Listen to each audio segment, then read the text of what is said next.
And then you got the one in Cleveland, Mike. We're going to be talking about this one until I know Kevin Stefanski kind of hinted today that maybe he'd make a decision after this next preseason game. You went through there. You were in Berea. You got the full experience. I talked about it off the top of the show. I was struck watching that preseason opener in Carolina and the fact that the cameras had people in Shedeur Sanders jerseys in a road game to cut away to after every single one of his completions. This is now like this larger cultural phenomenon. Inside that building, how are they looking at Shedeur and the way that he fits in right now as a rookie fifth-round pick into the broader quarterback plan?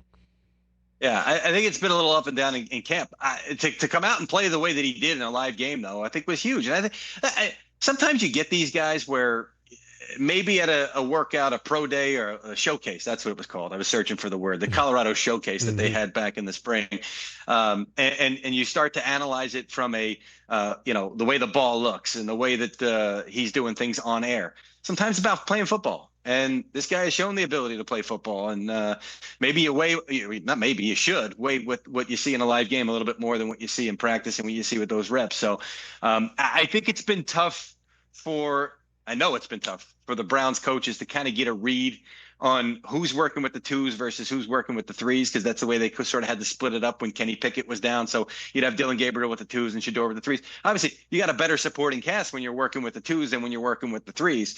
So I think that's been a factor in camp, and they've sort of assessed it and weighted it that way and understand what each guy's doing when they're given a certain amount of reps. So I think he played well. I think he did everything he needed to do in that game.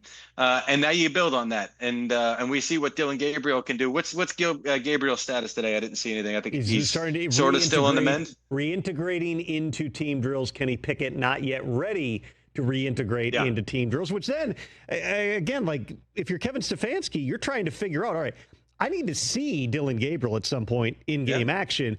Is 3 days of practice this week, 4 days of practice enough to put him out there? Do I need to see Joe Flacco? I'm actually creating a bigger issue if I play Joe Flacco, who we know what he is, in the preseason, and then something goes wrong and a pass gets bad and it's picked off, and now everyone goes, you're an idiot if you don't start Shedeur. Like, these are real things. Nobody's worked through more than Stefanski in his time as Browns head coach in terms of, total chaos, including at the quarterback position here. But it's an interesting situation to handle because you have to adapt your plan, much like the Colts are. The difference is here you got 4 guys you'd ultimately like to see figure out what they are.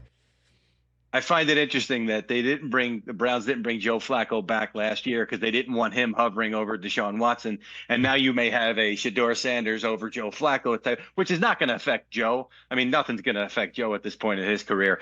It's just going to be a conversation that the fans are going to have, that the organization, that the coaching staff might have to listen to. All right, so I'm going to ask you this, Mike. We're not big prognosticators on the insiders, but you got a good feel for this. Week 1. Who are we talking about as the Browns starting quarterback? Joe Flacco. There's no question. There's no question about that. I've thought that from the beginning, and I haven't wavered. This team's trying to show that they were not the team in 2024. They're more the team in 2023. I think it's going to be tough to get back to that record. I think you're going to see something a little bit closer to what we saw in 24. But to have Flacco there, you know how it is this time of year. You can walk into any camp and convince yourself that this team's actually going to be pretty good, and they've got some talent. It's the NFL. It's a salary cap era. Of course, every team has talent.